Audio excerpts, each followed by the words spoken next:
All right, Dr. Stark. So I tried doing this on with a camera and a mic. It didn't like me, so now I'm just using my phone. Just gonna be a lot more wobbly, but I mean it's whatever. All right. Anyway, so my villanography I'm gonna do on this man, Itchy Scratchy Hands Man, or Tomura Shigaraki from My Hero Academia. Why is he Itchy Scratchy Hands Man? He wears hands all over him as part of his evil man outfit, and he scratches himself all the time because it's the only thing he can touch with all of his fingers without it killing something. All right. So what is My Hero Academia? It's kind of like X-Men, where everyone has superpowers, but unlike X-Men, that because everyone has them, people with superpowers aren't hunted. Itchy Scratchy Hands Man, his history actually goes back beyond him, so we're going to start with this dude. This dude's name is All For One. All For One is a dude who's able to steal quirks from anyone and keep them for himself and or give them out as he wanted. He had a brother who didn't like how evilly he was using his quirk, and so kind of despite that brother, he was like, haha, screw you, and he stole a stockpiling power quirk from someone and gave it to his brother. What he didn't know is his brother had a secret quirk which allowed him to pass down his quirk to future generations. 7 generations later, and you get this lady, Nana Shimura. She's the 7th user of the quirk known as One For All. It is the foil to All For One. And then her successor, All Might. All right, so why are these people important? Well, you see, Nana Shimura is the grandmother of Itchy Scratchy Hands Man. His backstory is when he was like 5, his dad was super upset because she died when her son was really young. And then, so her son didn't let his children like or talk about heroes. Heroes were a banned topic in their house.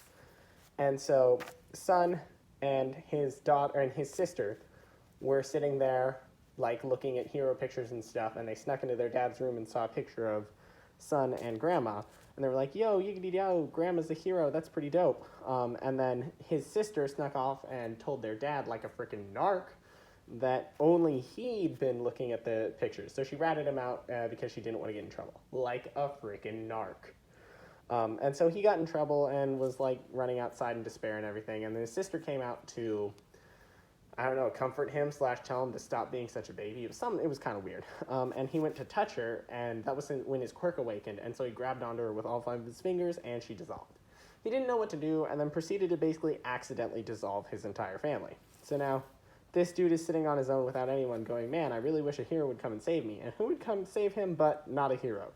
This man, One For All. So, One For All shows up and is like, hey, you want to become my apprentice? I'll help you. Heroes are whack. So now that's where we're at. The reason, so then speed up to modern times, you have a fight between All For One and All Might, or the user of One For All. This fight leaves them both incapacitated. He's in prison and unable to use his quirk, and his quirk is now out of him and has been passed down to Deku and Shigaraki. It's important because All Might was the symbol of peace. That is what everyone called him, and One For All was the symbol of despair. People didn't really know that because he was in hiding for a couple of years, but he is. And so now they have passed on their legacies to these two. And that is why I believe Shigaraki is such an important villain. Also, little aside, is that Bakugo, this man, is Deku's best friend. They are both kind of symbols of peace in their own regard. So, Shigaraki is versing Deku as the symbol of fear versus the symbol of peace. I believe it's interesting because they aren't just people, their ideologies are completely separate. His motives are to tear down Hero Society because Hero Society left him out. When he needed a hero most, there was no one for him. Whereas in his case, he wants to build up Hero Society. He wants to be that hero that everyone can lean upon because he didn't grow up, even though he didn't grow up with a quirk, he wants to be there so that no one ever has to feel afraid. And it's really just this foil on why they're doing what they're doing and how they're going to accomplish that.